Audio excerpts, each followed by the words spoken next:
नमस्कार मित्रांनो, आज दुपारी 2:30ची ट्रेन पकडून डोंबिवलीवरून मी कसारा गाठला. जर तुम्ही येत असाल तर सकाळी लवकर निघाल्यास तुम्हाला अनुभव अगदी चांगला मिळेल. आता आम्ही कसाऱ्याला पोचलो.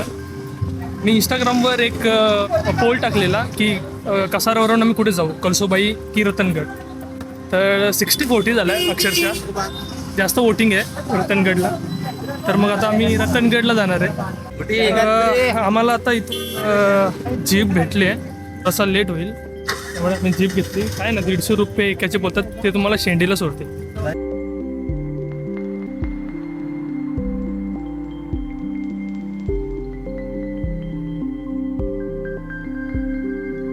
शेंडीला आम्ही नाही थांबलो, थोडंसं त्याने पुढं सोडलं आम्हाला मुदखेड फाट्याला.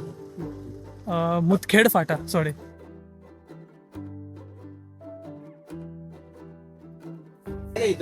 तिथे कळसुबाई हरिश्चंद्र अभयारण्याचे काही शुल्क आहेत, एक तुम्हाला दाखवतो, बघून घ्या.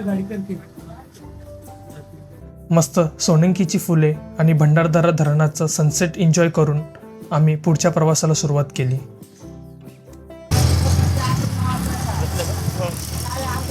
शेवटी आम्ही 2 बाईक केले इथून. 200 रुपये एकाचे घेतले, कारण बस यायला खूप टाईम होता आता.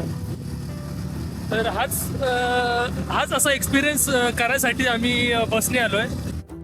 खूप रात्र झाली होती, त्यामुळे रतनवाडीपर्यंत बस आणि जीप उपलब्ध नव्हत्या. त्यामुळे आम्ही फॉरेस्टच्या 2 दुचाकी भाड्याने केल्या. ते तुम्हाला मुदखेड फाट्याच्या जवळच मिळतील.